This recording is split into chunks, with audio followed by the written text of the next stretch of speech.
Good morning. I hope you can all hear me all right. Now, you put a man of a certain stature on a grand stage like this with Victorian air conditioning, you get one of two things.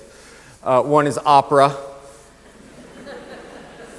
and the other is that I am going to roll up my sleeves and loosen my tie, if that's all right. So yes, we're going to talk about world domination through librarianship. I put that, folks ask me for a title, and they normally ask me about a year in advance, and so I always make sure that I get provocative titles that actually mean nothing so I can talk about whatever I want. And that is my plan for the day. So, actually I'm going to sort of build on a few remarks. I was asked very nicely at the beginning of this year to put together a piece for National Library Day, and I did. And my plan was to begin this morning the same way that I began that talk, which was to just live up to the fact that, yes, I am an American. Now, if you don't know what this picture is, you haven't watched enough bad comedy. This is the Griswolds from European Vacation, and they did represent potentially the worst tourists in the world. And just to give you a sense, this was me yesterday living that dream. So, you know, I've got the nice sun hat and I've got the strap underneath because they have to have that. And there we all to get our picture by Parliament and Big Ben and, you know, go see all the things. So that's where I was going to give my talk. And you know, nice little joke and fun to have, right? Because when you come in from another country, it seems awfully presumptuous to give you guys an action plan for how you live in this world. And I know and have been watching a little of what's going on in the news. I understand a lot about what's going on with issues of austerity budgets and trying to cut deficits and looking at the public library sector. And so my plan was to say, look, this is how we do it in America. Feel free to use it if you want, right? But let's be honest. This is a little Mark Anthony verbal irony that it really is what I think you should do. So I'm going to just discard that whole trope. Because what I can speak to, while I can't speak to what it's like to be a British librarian, what I can't speak to what it means to run a library in the UK or deal with budget situations in the UK, I do feel a certain level of confidence in talking to what your role is as a librarian. Because I believe very strongly that librarianship is a profession with 3,000 to 4,000 years of history. And while we love to build up bridges and we love to build up walls, the truth is that we share so much in common. And we need to embrace sharing those in common and talking about that. One of the things that drives me absolutely insane is the idea that in many parts of our profession, we've adopted this sort of reductionist view of the universe. We've adopted an academic model. Now, the academic model, and I can speak once again very confidently about this, it can be best sort of phrased in a Yoda-like mathematical equation, which is divide pond until biggest fish within you are. Right? So I am a scholar, but of course I can't be simply a scholar, I'm a social scientist. And I can't be simply a social scientist, I must be an information scientist, but not just an information scientist, a library scientist who studies reference on Thursday next door, right? And so that's okay, because now I'm the world's leader in that, so I can get tenure, retire, and sit in my ivory tower. But we do that to ourselves. Can we honestly say that an academic librarian at, say, Oxford has more in common with an academic librarian at a small college with 1,000 students in the rural area than they do with a public librarian in the middle of Liverpool? Can we honestly say that, no, I can't learn from what you're doing in a school setting in a primary, secondary school because I'm a public librarian and we don't do that thing called reading and learning and such. All right, so we have to sort of stop building barriers. Now, as I'm going to talk about, that doesn't mean that we all are the same, and it doesn't mean that we should make our services all the same, quite the opposite. But it does mean that the obligation that we have as professional librarians is to bridge. I organized a conference many years ago called the Virtual Reference Desk Conference, and within it we just talked about how to answer questions online in the days of email and then chat. It was very exciting. And we constantly, we give out these, what could we do better in this conference? And we would constantly get, I want a strand for academic libraries, I want a strand for public libraries, I want a strand for libraries that have a red building, I want, And I was sort of complaining one day, and a wonderful librarian from the National Library of Canada, when there was a National Library of Canada, said, that's the wrong approach.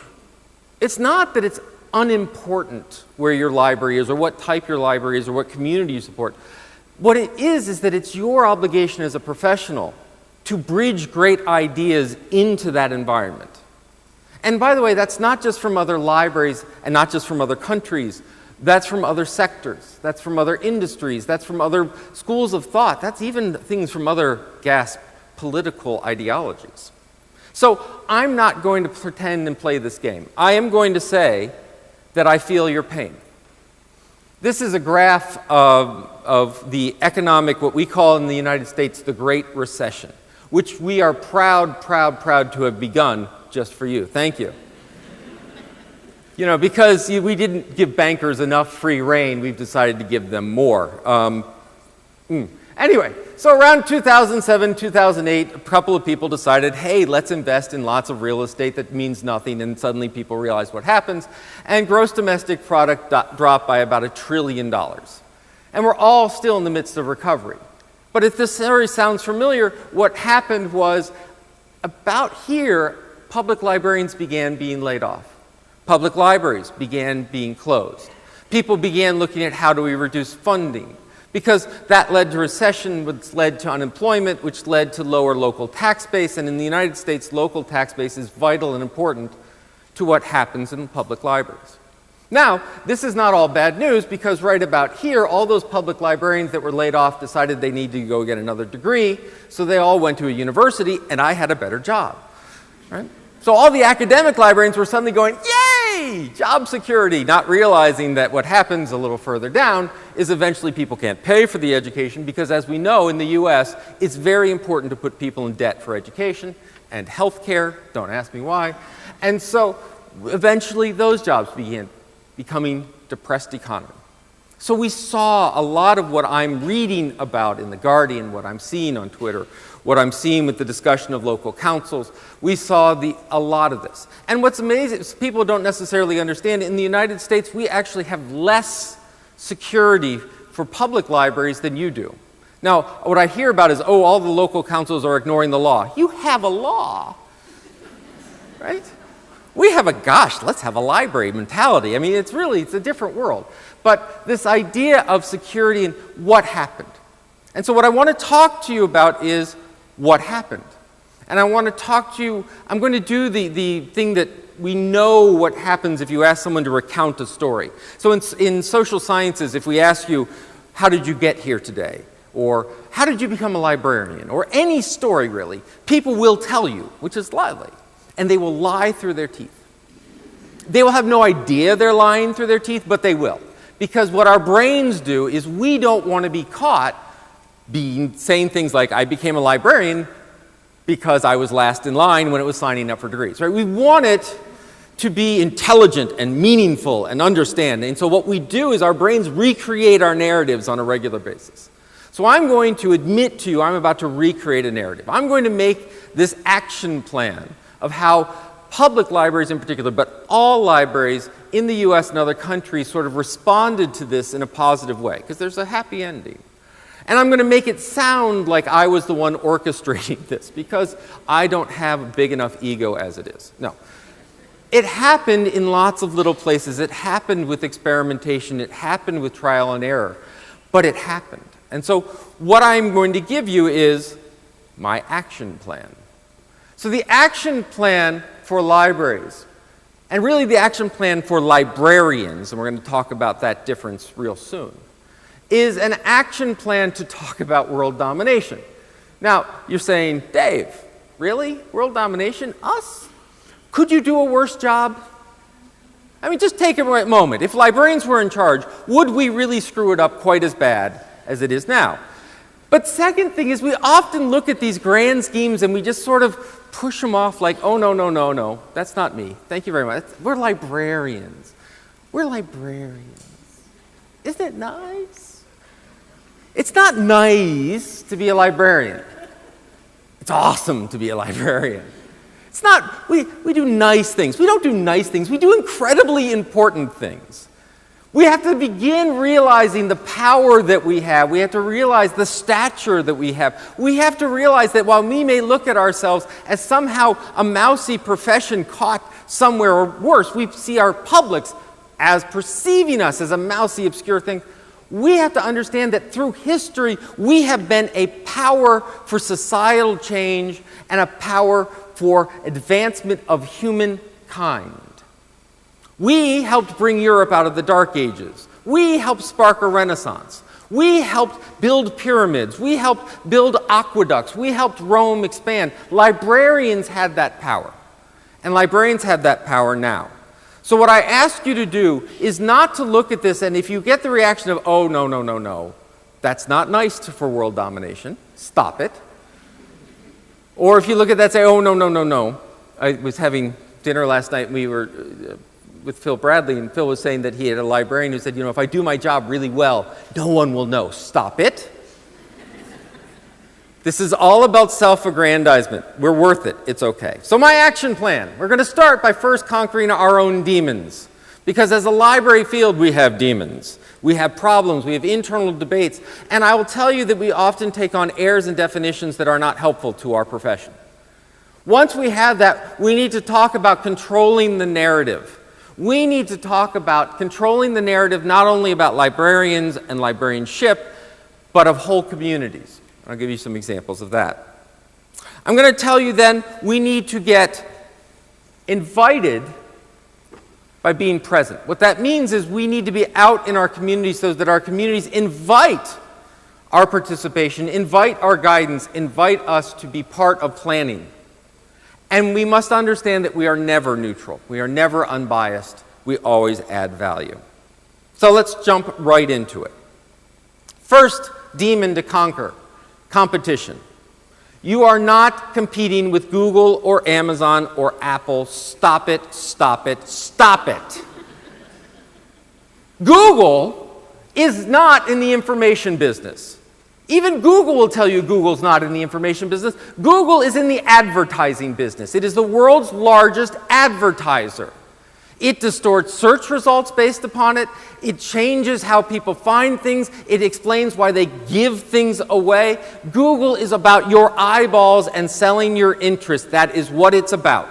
And anytime it has gotten too far away from that, it has been pulled back to it by stockholders. It has been pulled back in terms of making a business thing. By the way, not only is Google not in the same business we're in, when they tried to get in the same business we were in, they walked away because it was too hard. Does anyone remember Google Books? And we were going to scan everything? I was at Harvard at the time, and Harvard said our biggest problem with working with Google is figuring out how to get the moving trucks on the quad to take the books away to be scanned. There are no more moving trucks. There are no more attempts to scan. There is no idea about preserving this for history. Now Google is about the right to be forgotten. This idea that somehow Google is going to take our jobs, I would love it if they could actually do it. But they can't, and they won't, and it's not their purpose. We are not in competition with Google. Kim Silk, who's an academic librarian, once said, Google is the greatest gift to librarians ever. It has solved our document delivery problem, right? When people come in and say, I need this information, rather than us having to go and get postage, we can simply find it online and we can provide it to people. That's a help for us. Apple is not in our business. Well, you say, well, we never really thought they were, but how many iPads have we purchased recently, right? Apple is in the walled garden business. It's building a beautiful walled garden filled with music, right? Filled with books, filled with everything that works on Apple devices, right? This is not the same business that we're in. E-books, oh, they're in the e-book business. Has anyone seen the Apple e-book offering and yawned considerably? When Steve Jobs, who looks much better than me on a stage, got up and said, we are going to change e-books forever, what he meant was we are going to figure out how to charge money and take the page and put it in bits and add no value. There was no annotation. There was no multimedia integration. There was no separation of delivery. There was no unified authoring. There was no discussion. There was no social aspect. Everything that we know about reading, which is reading is not a solitary activity, it is a conversation, they ignored. There's a huge opportunity in ebooks, and that is to recreate what an ebook is, and neither of these two parties are doing it. Amazon is not in our business. Amazon, do you guys know what Walmart is? But you can buy books, and you can buy rakes, and you can buy hose, and you can buy, by the way, that little Roman helmet was sold on Amazon, right? If that's the business that you're in, do you sell gardening supplies in your library? That's what they want to do. So we're not in the same business. Stop it, stop it, stop it. By the way, in case you're wondering who the competition is, all my public librarian friends, nod when you hear the following: police, fire, parks and recreation, right? All my academic friends, professors who don't get it. IT, who thinks, oh, we can license a database, right? These are our potential frenemies that we can work together. If you don't know what frenemies are, it's lovely that it died in America, but it means the people that you're close to but you could kill on a regular basis. Your family. All right, next demon to conquer. I was so worried this was going to be a reserved UK crowd, so we're good. I did a presentation in Australia and like no one laughed, and I'm like, are you kidding me? This is Australia. You people didn't get drunk before you came here? What's I did. All right. Our next demon to conquer, libraries. How many libraries do I have in the room currently? Put your hands down. You don't look like a brick building, right? What do libraries do? Exert gravity and shield you from the rain, right? Or they're an abstract org chart. But we love to talk about our libraries. We love to give our libraries credit. When we put out press releases, the library shall have the following programs. No, it's housed in the library. But you're doing it. You made the choices, right? So this is from the Oxford English Dictionary, the US edition, so, you know, we have Z's. Librarian is a person, typically with a degree in library science, who administers or assists in a library. This is not a good definition, right? This is what the world has, but why is it a bad definition? Well, first of all, degree in library science. We know that there are three ways to become a librarian. By a degree, by title, I was hired and called a librarian, or by spirit. We know that there are librarians out there, and I don't just mean the people who organize the book on their nightstand. I'm talking about people who, like Brewster Kahle, who get it, and they want to preserve information, share information and such, but they don't even know they're librarians. But is this a good definition? The real problem with this definition is it's reliant on defining you as a human being, as an individual, as a person, in reference to a building or an org chart. Right? In other words, this is the classic complaint: what other profession was ever named after the building? Right? Well, accountants, just in case you forget counting houses. Right? But the problem is we don't know what a library is. So here is, yes we do, Dave, we have a definition for that.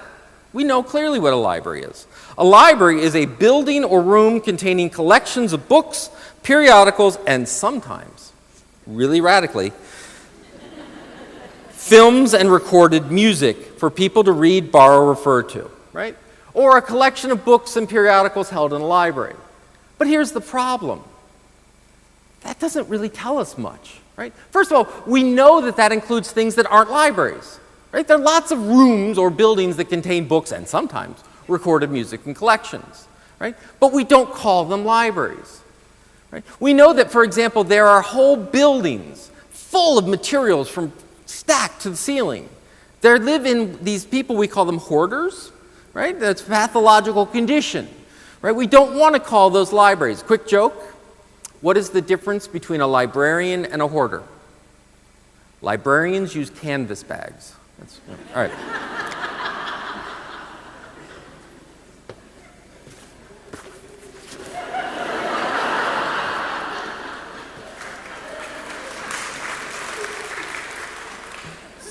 Sorry, they're lovely bags. They really are. Right, it includes things like the book sales. In the United States, I don't know if you have this, we have what are called friends groups, friends of the libraries. And what they are is they're really retired librarians who've lost their job. But they don't want to weed the collection, so they capture all the books you're trying to throw away. They put them in on, they call it a book sale, and bring them right back into your building. Does that ever happen here? Right? But that's not a library, right? And there are things that we want to include in here that we don't. What do you do with things like the human library? What do you do with things when we borrow people back and forth? What do we do when we have body parts? And you sit there and go, body parts? Yes. Colleges and universities that have anatomy programs and health programs, they literally loan out body parts, right? But is that a library? Yes. What about databases? What about materials? What about mobile libraries, right? I've seen mobile libraries. We talk about bookmobiles and book carts. In Kenya, they have camels. And camels are the most essential animal in the lives of the northern tribes. They're so remote from the cities of Kenya that donkeys can't even get there. And so what a camel does within the village is it provides labor, it provides transportation, it provides fuel for the fire. I don't want to go into too much detail on that. And when they die, they provide food. And what they've done in Kenyan Library Service is they've now packed onto them materials, tents, and they actually bring the camels into the remote villages, set up the tents, and begin working with villagers, teaching them how to read, teaching them what's going on, talking about opportunities, telling stories, and education. The camel has become yet more essential to these communities because now not only is it fuel, food, and transportation, but it's learning and opportunity and understanding. Camels don't fit into this definition. Right? This definition doesn't work, and yet this is the definition that is widely held by communities throughout the United States, throughout Italy, throughout Norway, and I'm guessing throughout the UK. So what do we do about this? Well, let's begin by defining a library by the librarians. We define the building. They named the building after us. Now, this is a purely American strategy that I really recommend you adopt. We call it historical revisionism. It's practiced primarily by politicians in our country, and it goes something like this. This is the history as it should have happened, regardless of the facts. So, I'm going to say they named the building after us. It's not true, but think about it for a moment. Think about this idea if we had a room for books and materials, and we called it a library. If that's the definition, then you're the book people. By the way, if you're the book people, you, and I apologize for my American slang, suck at it. Why do I say that? How many people, when you get a book for your collection, put plastic on the outside? How about put a sticker with a barcode on it? How about let people take it home where they can eat, right? If you're in the book business, you're doing it wrong. I was in the British Museum and they looked at, King George's collections of materials. They're in the book business. They're protected behind humidity controlled where no one can touch them, but you can look at the spines longingly and they're worth millions of dollars. That's not our business. Stop it.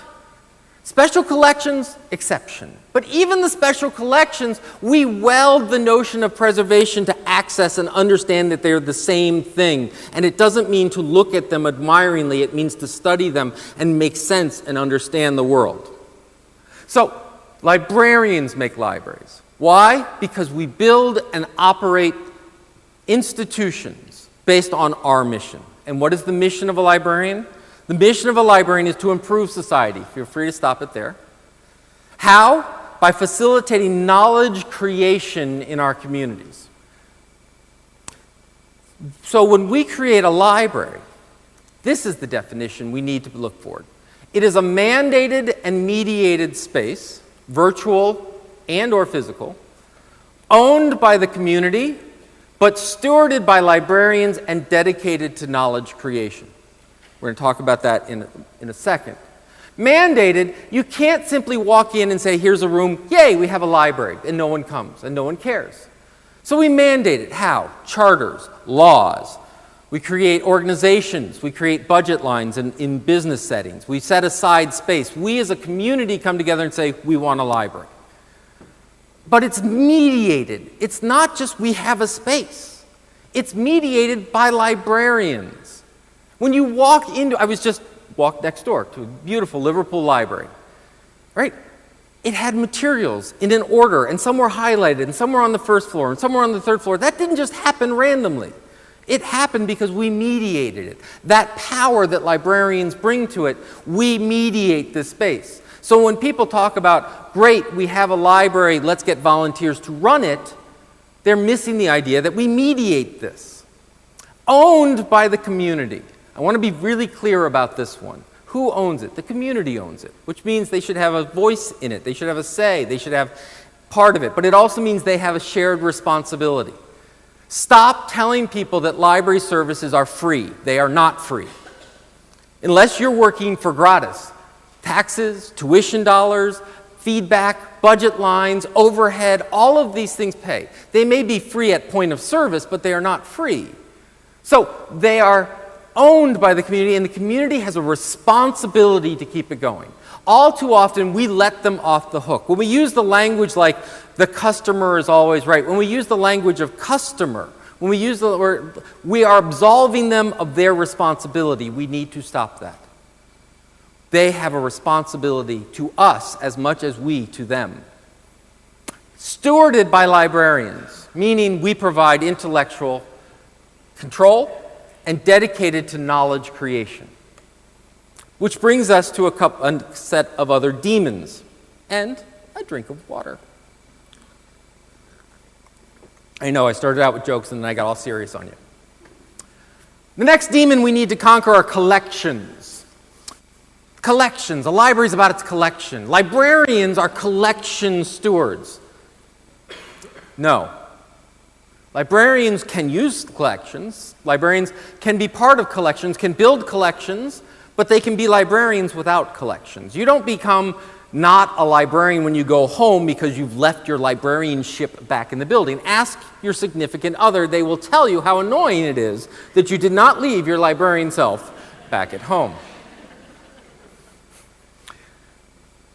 Recognize the shift in collections. The first thing is, even if you're a collection freak, we need, as a profession, to give ourselves an enormous pat on the back for the past 20 years. Because our concept of a collection has changed so radically as to be unrecognizable, and yet we don't even acknowledge that fact. What do I mean?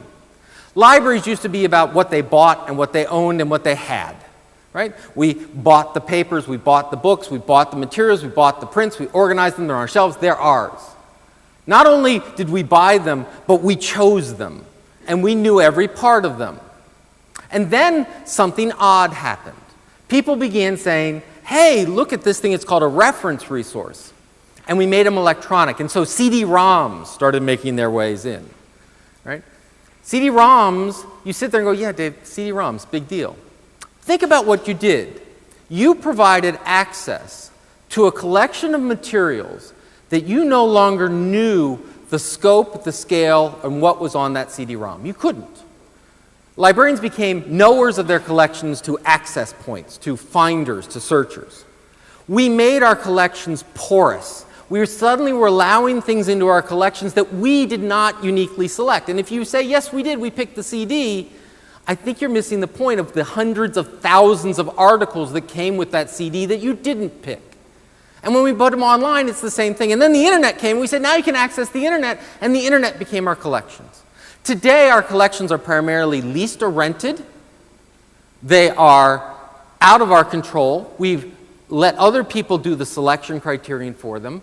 And they're multimedia. They include films and movies and data sets and databases and digital items. We have radically changed what a collection is, and we need to look at that and acknowledge it and frankly give ourselves a lot of credit for it to happen. So when I talk about traditional librarians are all about cataloging, remind them every so often that they're the ones who made choices to radically change the concept of a library. So if you find people are resistant going, oh, that's not a library because it's not about the collection, pause for a moment and ask them what the collection is. The other thing we haven't done, though we think we've done a great job, is we need to recognize that we have built beautiful barriers in service. What do I mean by that? Maker spaces. We loan out baking pans. We have 3D printers. We want to do this. We want to do that. We want to do publishing of books. We want to do Gaming. I went over to Liverpool. They have a whole room dedicated to computer gaming. Right? Clearly, the public services of librarians have changed so radically as to be unrecognizable. No. And you say, what do you mean, no? I didn't learn makerspaces in library school. It's a change, Dave, right? This is the part that hasn't changed.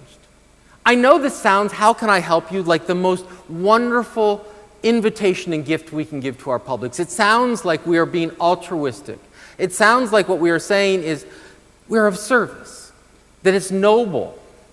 I want you to think, however, about that phrase for a moment, and I want you to just give me a moment to think about it as one of the most arrogant things you can say.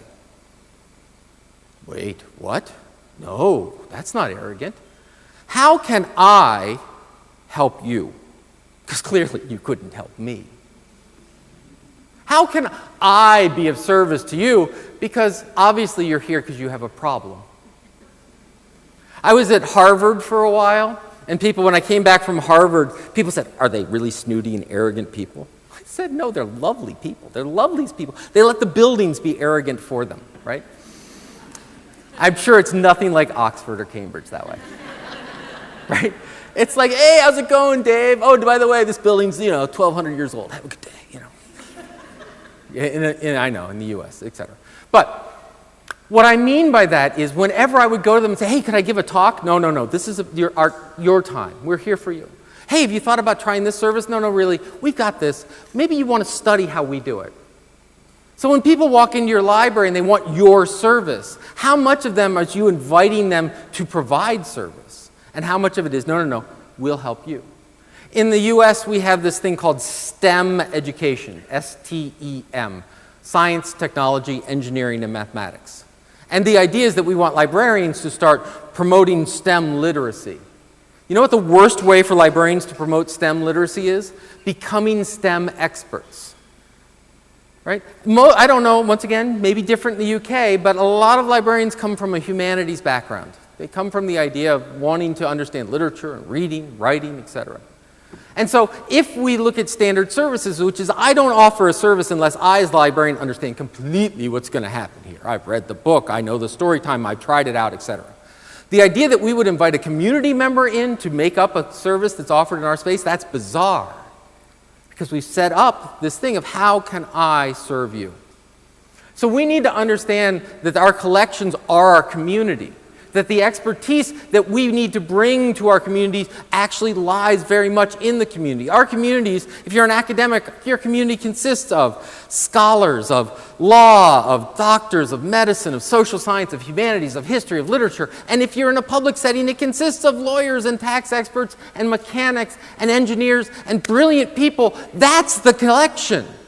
How do we unleash that collection and connect people? How, instead of thinking of the library as an adjunct service where people come to learn, we look at the library as weavers, as knitters, knitting together the expertise, understanding, desires of our community to serve itself. What a much more powerful idea. Which brings me to this one. We need to conquer our demon of books. Knowledge. It's all about knowledge. It's all about knowledge, and knowledge is not a thing. Those things on your shelves are not knowledge. I know. If you take one off and you put it up to your head or sprinkle it over your head, you don't suddenly become more knowledgeable. I would have passed high school French had that worked. At best, books, journals, materials, written items can spark knowledge, can spark learning. What you have is a beautiful collection not of knowledge, but of knowledge starters, of kindling for a fire of understanding. And that's beautiful. But never forget what we're in. We are in the building knowledge business, which is learning, not learning with books.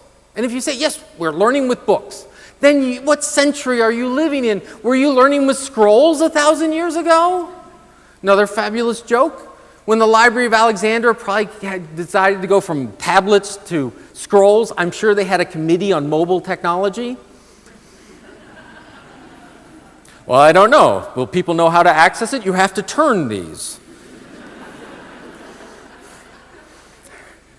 If they drop them, they might tear. That's a fragile technology. Can we get IT to support the scroll? We're not learning with databases. We're not learning with microfiche. I mean, did we run around in the 60s going, yes, microfiche, now they'll learn? No. Stop it. We're in the learning business, full stop, just learning. And we'll use whatever tool is necessary to make that happen. Librarians, you are educators. You are educators. When someone asks you what you do, and you say librarian, and they go, "Aw." Or sometimes they go, "Oh." Right? But it sort of stops the conversation, or else it turns into one of those really uncomfortable conversations with you going, "Yes, there's still libraries. Yes, e-books really did change the world. Thank you very much. Drink." Right? Next time they say that, say, "What are you?" I'd say, "I'm an educator." And they go, "Oh, what school do you teach? What level do you teach?" Just say, "I teach them all." And then go into a discussion about, yes, I work with undergraduate students, and I work with faculty, and I work with millers, and I work with minors, and I work with minors, those kind of minors, and I work with different, right? That's where we are. You are educators. Those books, those materials, those microfiche, those databases, they are just there as tools. I'll give you an example. This is a wonderful article, Getting African American Boys to Read with Barbershop Books. It's a wonderful story about a lawyer who done good, made money, and he started putting book collections in barbershops so that the African American boys would read. And it was about reading promotion. And guess what he called these things? Libraries. He called the racks of books in the barbershop libraries. Now, this is one of those things that you don't want to be standing up on a stage in front of lots of people and going, "This idiot," right? He's clearly doing good. This is a good thing. But this is an opportunity for us to engage and say, boy, if you'd really like those to be libraries, maybe we could work with a local public library. We can circulate those in and out. When they read that book that really gets them excited, we can help them find the next book. When they understand and want to try some of this, we can put them in 3D printing world and manufacturing. Imagine if those really were libraries sitting there, what these folks could learn. So this is not a bad thing, but this is not a library. We need to get over the idea that libraries are about books. They are not. They never have been. They have been collecting resources to help people learn. In the United States, in the UK, in Scandinavian countries, in China, they are there to promote informed democracy. They have a much more noble goal than killing some time on a Thursday with 50 Shades of Grey. Stop it! Right? Just your learning. Now, next part of our action plan. Now that we've got that all figured out, we're librarians, we build libraries or not. They have collections or not. But we're educators and it's all about learning. What do we do with that? We need to learn how to control the narrative. The crisis narrative is useful but fleeting and demoralizing. As in the US, as I read now currently, when you talk about public libraries, we're all doomed. We're all they're closing them all, it's horrible, it's bad. And I want to be really clear. It is horrible and it is bad. But it is not done and it's not over. And if all you do is run around and say it is horrible and it is bad, it will continue to be horrible and bad because what you're asking for is for your councils, your politicians, your Senate committees, your presidents to take pity on you. And that's not a good position to be in. What we need to do is change the narrative. People respond to aspirations more than deficits. It is not that I'm worried about losing my job. You are. It's fine. That's human. But you realize if you lose my job, then that kid's not going to get the extra help they need. That minor's not going to give the access to new materials and resources. They're not going to understand the capabilities and what they can teach. The narrative that we need to talk about is not how it damages us, but how it damages the communities that we serve. And it damages the communities we serve not that they don't get access to books. If that is the argument you make, there is a very quick response. We'll give them more books. I love telling tales of when US politicians do really smart things. I do it so rarely because politicians do things like, in Iowa, there was a study that showed that students perform better in primary and secondary school the more books they have at home. The legislator said, great, we're going to take the library money and buy books and give them to people in their homes. Take a minute. There was another study, unrelated, but I think you'll see my point in a moment, that looked at the idea of when you put babies to sleep, should you turn the lights on or off while they're sleeping? You're going, Dave, books. Stick with me. They studied a number of babies, and they found that, in fact, babies that were put to sleep with the lights on needed glasses, whereas babies primarily sleeping in the dark did not. Great study, until they looked at the parents. Turns out that parents with glasses tend to leave the lights on when they put, right? Books in a house is indicative of a culture of learning and understanding and reading, not indicative of access, right? So if you keep saying, but they don't get their books, they'll say, yes, they can. You want to say, but they won't get their opportunities for economic development. They won't get their opportunities for self-actualization. They won't get greater education performance. They won't get... We see this in primary and secondary schools. It is not the presence of a library that leads to increased student performance. It is the presence of a certified trained school librarian that makes the difference. It is not about books. It is about librarianship. Yes, some librarians have tattoos.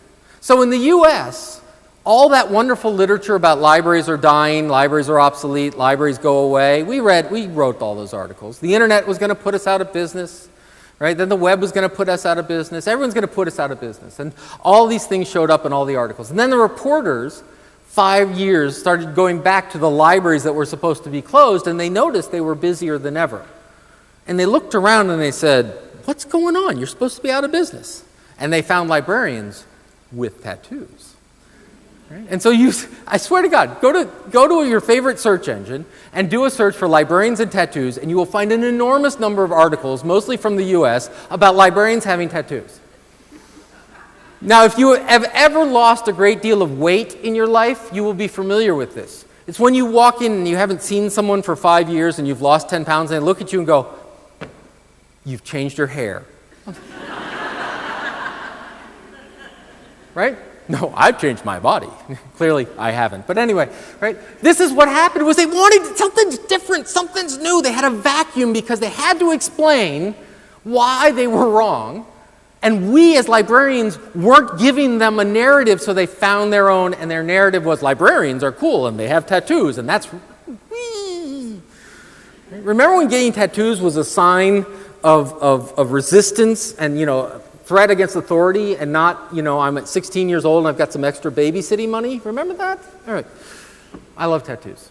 Right? This is the problem, is there's a vacuum. How much are you working with local press? How much are you working with your university press? How much are you working to talk about the narratives of, we have a great library, not, yes, we're still open, not, oh, they're putting us out of business, yes, we have books, but let's talk about the stories that make a difference. The problems with a book plus messaging is this thing about don't think of an elephant. Fabulous book.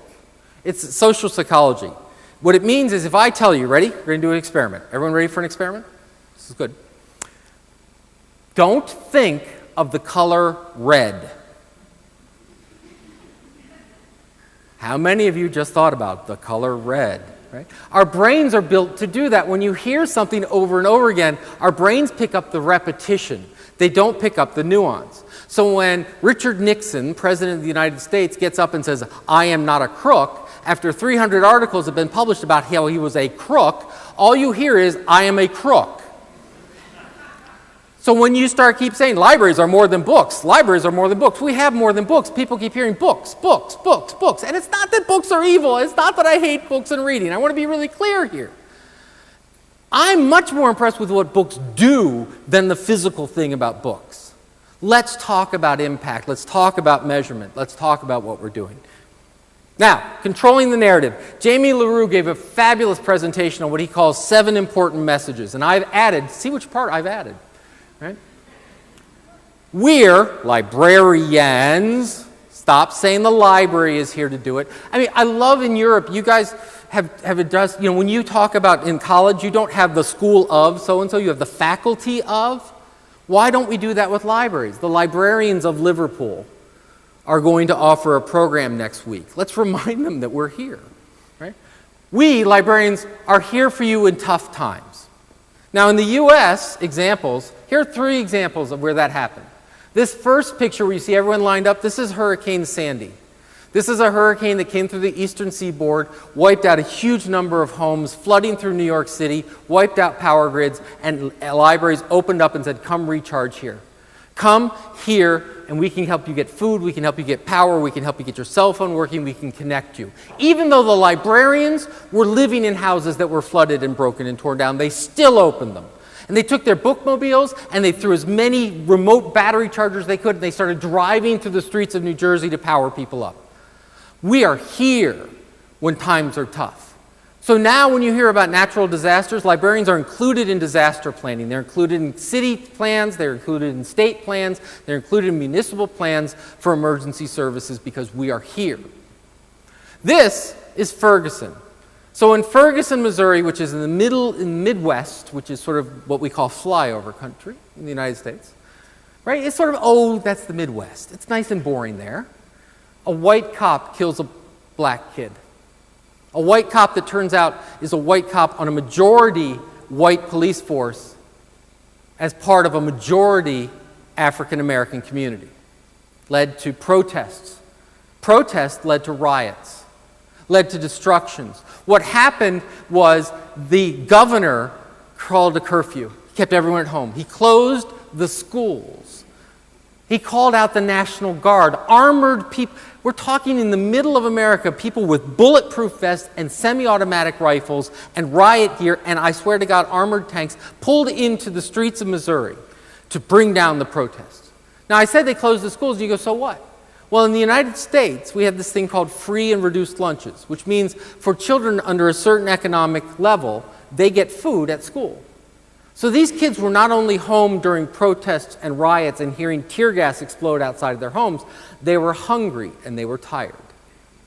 And this narrative went all across the U.S. Oh, black on white violence. It's violence. It's horrible. It's black and white. It's out there and it's over there.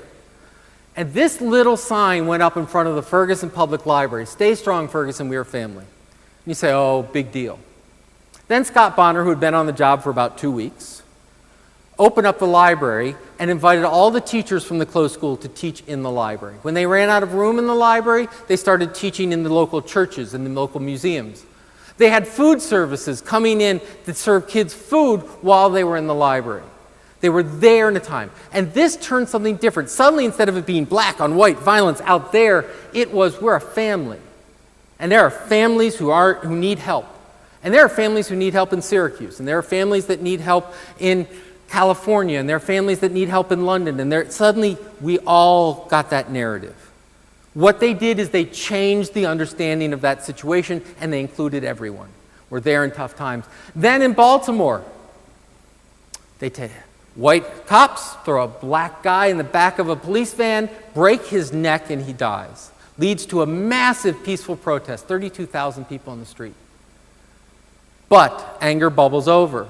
And in a community in downtown Baltimore, they began looting and tearing up every business, everything around them. And guess what? The library opened. The library was opened on the very next day. And why was the library open? That's Melanie Townsend Diggs. Why did she open it? Because those people living down there who have no transportation, have no finance, had no access to public bathrooms, had no place to buy diapers, had no place to buy food, and the library became the place to do it. We are there in tough times.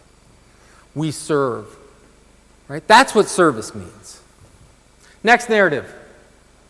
We think ahead.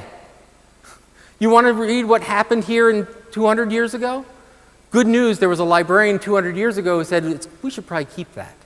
We should probably capture that. We should probably think ahead. Right? It's not about the collection. It's about collections over time. We are co-creators. Why do we have maker spaces? It's the same reason that we invite authors into the library. It's the same reason that academic libraries were run by historians. These are laboratories where people come to create. Yes, to read, yes, to be there, but to search, but to create new thoughts, new ideas, new memories, new product, new ideas, everything. We are here and we co-create. We make things better. This was a study done by the Prosperity Institute on the Toronto Public Library. One of their findings the Toronto Public Library delivers $5.63 of economic impact for every dollar spent. We're here because Toronto Public Library creates over $1 billion total economic impact. Now, before you get out there and you're going to say, Dave, don't go all marketplace on me. They also provide access to education, new opportunities, learning. They talk about what it means to be in our local culture, how to preserve our local culture. They are the largest collection of Canadian history in the world next to the University of Toronto. We have impact. What stories do we have? We build community. You can trust us. In these days of walled gardens and Apple and all of these things, we love to talk about the idea that, oh, who can you trust? Us. Who's watching us, right? So how many people have one of these in their pockets? I know I'm going long. I'm almost done. Yes. How many? All right. Show of hands. How many people use your smartphone? How many people are online, on the internet, for an hour a day using your smartphones? Hands up. Keep them up. How many 2 hours? 3, 5, 6. Yeah. If you have one of these, 24 hours a day. Right now, Apple knows where I am. Apple knows, by the way, that I'm jiggling this. Hello. There's a Harvard professor who looked at the motion sensor they put in there, and he could tell within 90% accuracy of who had the flu. Because when you have the flu, you're at home, and it does this, and every so often it does one of these.